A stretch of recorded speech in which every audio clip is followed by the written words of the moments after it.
Hola, soy Anita. En esta ocasión te voy a explicar las características de los compuestos químicos. Vamos a diferenciar los dos tipos de compuestos, los orgánicos y los inorgánicos. Primero vamos a entender qué son los compuestos químicos. Los compuestos químicos son sustancias formadas por dos o más elementos químicos relacionados entre sí, dando origen a una sustancia totalmente nueva y diferente. Por ejemplo, aquí tenemos tres átomos, dos de ellos son de hidrógeno y un átomo es de oxígeno. Cuando estos átomos están libres, cada uno tendrá una función y una estructura diferente. Los tres son gases, por ejemplo. Cuando estos átomos se unen entre sí, forman una estructura que va a tener un grado de complejidad diferente y que va a tener funciones y características diferentes. Tal es el caso del agua. Cuando se unen dos hidrógenos y un oxígeno, forman una molécula de agua. Esta molécula adquiere nueva estructura y nuevas funciones totalmente diferentes a las que tenían cada uno de sus elementos por separado. A esto es a lo que se le conoce como un compuesto químico. De acuerdo al tipo de elementos que integran a estos compuestos químicos, se pueden dividir en orgánicos o en inorgánicos. Vamos a ver las diferencias que hay entre cada uno de ellos. Los compuestos orgánicos van a ser aquellos que están conformados principalmente por átomos de carbono y de hidrógeno, pero no son los únicos elementos químicos que los conforman. También pueden estar formados por oxígeno, nitrógeno, azufre.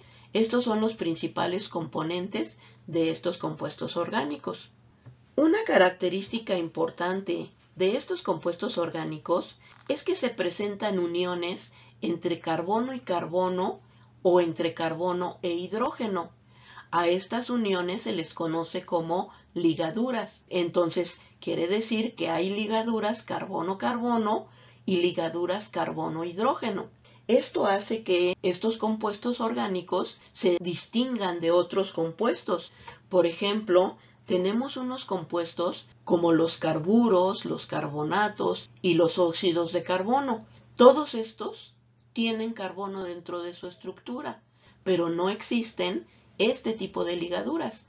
No hay una unión entre carbono y carbono o entre carbono e hidrógeno. Por lo tanto, estos tres no corresponden a los compuestos orgánicos. Las uniones que se hacen entre todos estos átomos se hacen mediante un enlace especial que se llama enlace covalente. Vamos a revisar más adelante a qué se refiere este enlace covalente. Además, estos compuestos orgánicos son importantes porque dan origen a la vida. Se encuentran en todos los seres vivos. Y estos seres vivos secretan a su vez estos compuestos orgánicos. Dentro de los compuestos orgánicos que existen, tenemos a los que conocemos como biomoléculas.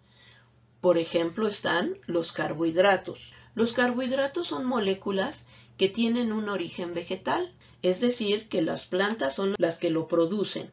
Estos carbohidratos están formados por tres elementos químicos, que son el carbono, el hidrógeno y el oxígeno. Son una gran fuente de energía para los seres vivos y los tenemos en la mayoría de los alimentos que consumimos en nuestra dieta diaria. Otra biomolécula que está formada por estos compuestos orgánicos son las vitaminas.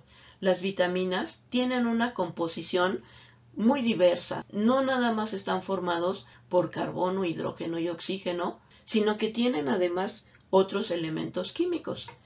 Estas vitaminas se deben de consumir en cantidades muy pequeñas y son importantes porque van a utilizarse en la oxidación de alimentos para que esos alimentos puedan liberar su energía. Las vitaminas las tenemos que consumir diariamente porque son importantes en nuestro metabolismo.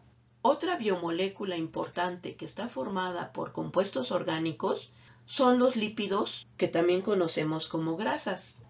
Estos lípidos van a estar formados también por carbono, hidrógeno y oxígeno, al igual que en el caso de los carbohidratos.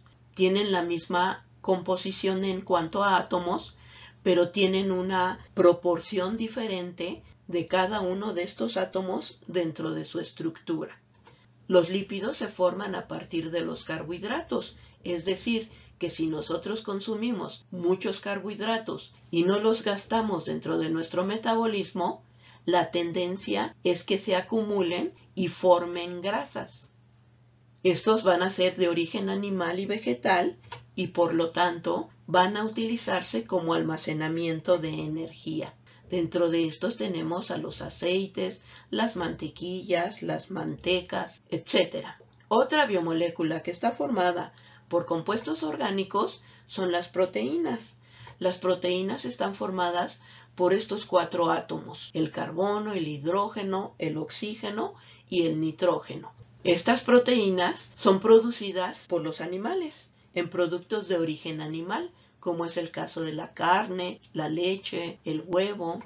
Son moléculas muy grandes, muy complejas y van a tener algunas funciones muy diversas dentro de nuestro metabolismo. Y también tenemos como otra biomolécula a los ácidos nucleicos. Los ácidos nucleicos van a estar formadas por carbono, hidrógeno, oxígeno, nitrógeno y fósforo. Están relacionados con procesos de herencia. Son los que van a almacenar la información genética. Por ejemplo, tenemos el DNA y el RNA. Estas 5 biomoléculas son los principales ejemplos de compuestos orgánicos que van a estar relacionados con la vida de los seres vivos. Vamos ahora a ver los compuestos inorgánicos. Los compuestos inorgánicos son aquellos que no suelen contener carbono, salvo en algunas excepciones que ya vimos, como es el caso de los carburos, carbonatos y óxidos de carbono. Tampoco van a tener las ligaduras carbono-carbono ni carbono e hidrógeno. Sus átomos se unen mediante un enlace diferente, que es el enlace iónico o salino, aunque también pueden tener enlaces covalentes. Estos compuestos pueden contener muchos tipos de elementos de toda la tabla periódica y son buenos conductores eléctricos. Hay 2 elementos químicos importantes que participan activamente tanto en compuestos orgánicos como en compuestos inorgánicos. Estos 2 son el carbono y el hidrógeno. Tenemos, por ejemplo, el átomo de carbono. Es un elemento no metálico que pertenece al grupo 4A. Su símbolo es C con un número atómico 6. El carbono presenta varias formas. Tenemos las formas cristalinas, como es el caso del diamante y el grafito. También se encuentran mezclados con otros elementos químicos, como es el caso de los carbonos fósiles, el petróleo y el gas natural. Si analizamos el átomo de carbono, vamos a ver que tiene un núcleo en donde van a estar concentrados los protones y neutrones, y además va a tener órbitas que van a contener a sus electrones. Al presentar 6 electrones, necesita 2 orbitales. El primer orbital que vemos aquí es un orbital que se llena con 2 electrones. El segundo orbital tendrá que tener 4 electrones para que en conjunto nos den los 6 electrones que marca su número atómico. Una característica importante del carbono es su tetravalencia. ¿Qué quiere decir esto? Quiere decir que en su último orbital todavía puede aceptar 4 electrones más para poder estabilizarlo. Ahora vamos a hablar un poco del hidrógeno. El hidrógeno es el elemento más ligero de la tabla periódica. Pertenece al grupo 1A, tiene un símbolo H y su número atómico es 1. Quiere decir que solamente tiene un solo electrón orbitando alrededor de su única órbita. Recordemos que este orbital se llena con 2 electrones. Este hidrógeno es muy abundante en las estrellas. Lo encontramos en el universo formando parte de las estrellas. En nuestro planeta es muy raro. De hecho, lo podemos hacer a partir de hidrólisis del agua y de manera industrial a partir de hidrocarburos. Es decir, que si relacionamos el carbono con los hidrógenos, este carbono necesitaría 4 hidrógenos que pudieran prestarle sus electrones para completar este orbital externo. Y el carbono también podría ayudarle a los hidrógenos a completar su último orbital. Esto lo hacen mediante enlaces químicos. Vamos a ver a qué se refieren estos enlaces químicos. Un enlace químico es una fuerza de atracción entre dos o más átomos donde los electrones de su último orbital participan activamente para lograr una estabilidad. Los enlaces químicos logran formar moléculas o cristales. Esta es una molécula que, si vemos, está formada por muchos átomos unidos entre sí, formando una red. En el caso de los cristales, también vemos átomos que están unidos mediante enlaces, pero aquí hay una equidistancia entre cada uno de ellos, formando estructuras cúbicas que conocemos como cristales.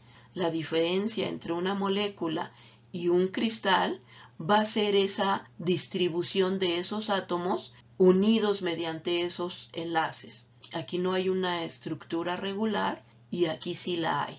Los compuestos orgánicos se distinguen de los compuestos inorgánicos principalmente por el tipo de enlaces que tienen. Puede ser un enlace iónico o un enlace covalente. Vamos a explicar cómo se realizan cada uno de estos enlaces. Vamos a explicar primero el enlace iónico. Este enlace también se conoce como enlace salino o como enlace electrovalente. Generalmente se da entre metales y no metales y se caracteriza por la transferencia de electrones, es decir, que los electrones van a viajar de un átomo a otro. Generalmente se da esa transferencia del elemento metálico hacia el no metálico o al que sea más electronegativo. Aquí vemos en esta imagen a los metales y a los no metales. Al ceder esos electrones de un átomo a otro, lo que van a formar son iones. Cuando los iones tienen una carga negativa, se llaman aniones, y cuando tienen una carga positiva, se llaman cationes. Y lo que va a hacer que estos átomos permanezcan unidos va a ser esa diferencia de cargas que presenten. Estos enlaces son muy fuertes, van a hacer que estos átomos queden unidos de manera más estable. Vamos a ver cómo se lleva a cabo el enlace iónico o salino. Aquí tenemos, por ejemplo, esta representación del sodio y tenemos esta representación del cloro. Tenemos al sodio, que es un metal, en donde vemos que hay un electrón en su último orbital, y tenemos al cloro, que es un no metal, con 7 electrones en su último orbital, es decir, que aquí le hace falta un electrón al cloro para dejar estable este último orbital. Si estos átomos están a cierta distancia, es decir, muy cerca uno de otro, el sodio puede desprender el electrón que tiene en su último orbital y dárselo al cloro para que de esta manera este cloro pueda contener los 8 electrones que necesita para estabilizar este orbital, y el sodio tendría estable el orbital que tiene en su capa intermedia. Esto hace que cada uno de ellos adquiera una carga. El sodio, al desprenderse de este electrón, quedó cargado positivamente, y al cloro, al recibir un electrón, quedó cargado negativamente. Y esto hace que se haga una atracción entre los dos. Van a estar a esa distancia sin separarse. Esto es a lo que se le conoce como enlace iónico y se caracteriza porque uno de los átomos le dio un electrón al otro átomo para que los dos queden estables en esos orbitales, y por ende hay una atracción entre ellos que permite que permanezcan a cierta distancia y no se separen. En el caso del enlace covalente, los electrones de su último orbital se comparten con la intención de hacer estable y alcanzar lo que conocemos como octeto estable. Se realiza entre elementos no metálicos que no tengan una diferencia de electronegatividad muy grande. Forman estructuras mucho más complejas. Vamos a explicar cómo se hace un enlace covalente. Si tenemos un átomo de carbono y 4 átomos de hidrógeno, vemos que cada uno de los hidrógenos le falta un electrón para poder completar su último orbital. Y sabemos que al carbono le hacen falta 4 electrones para poder completar ese último orbital.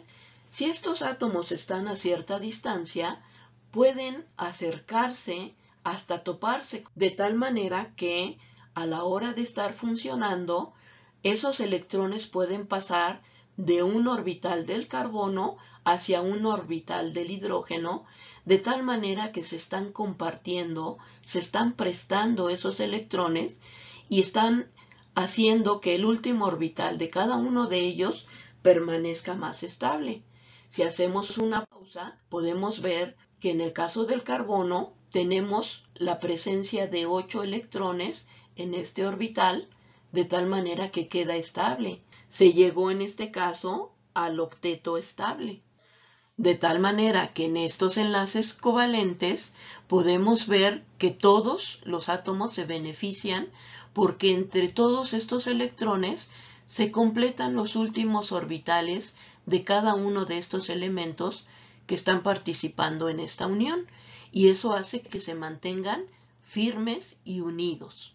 A manera de resumen, podemos ver ciertas características que distinguen a los compuestos orgánicos de los inorgánicos. Por ejemplo, los compuestos orgánicos están formados por estos elementos químicos: carbono, hidrógeno, oxígeno, nitrógeno, sodio y fósforo. En el caso de los compuestos inorgánicos, no nada más tienen estos elementos químicos, pueden tener muchos elementos de la tabla periódica. En el caso de las ligaduras, los compuestos orgánicos sí presentan estas ligaduras carbono-carbono o carbono-hidrógeno, y en el caso de los compuestos inorgánicos no hay estas ligaduras. Los compuestos orgánicos presentan enlaces covalentes, mientras que los inorgánicos presentan enlaces iónicos o salinos principalmente, aunque también puede haber enlaces covalentes. Estos compuestos orgánicos se descomponen fácilmente, mientras que los inorgánicos son más estables. Quiere decir que estos, al tener una organización más compleja, eso va a provocar que se descompongan fácilmente, mientras que el caso de los inorgánicos tienen una organización muy simple, lo que los hace más estables. Una característica de los compuestos orgánicos es que van a estar presentes en los seres vivos. Los compuestos inorgánicos también están presentes en los seres vivos, pero no es su principal característica. Una característica de ellos es que son buenos conductores eléctricos. Ejemplos de compuestos orgánicos tenemos a las biomoléculas, que son carbohidratos, lípidos, proteínas, ácidos nucleicos y vitaminas.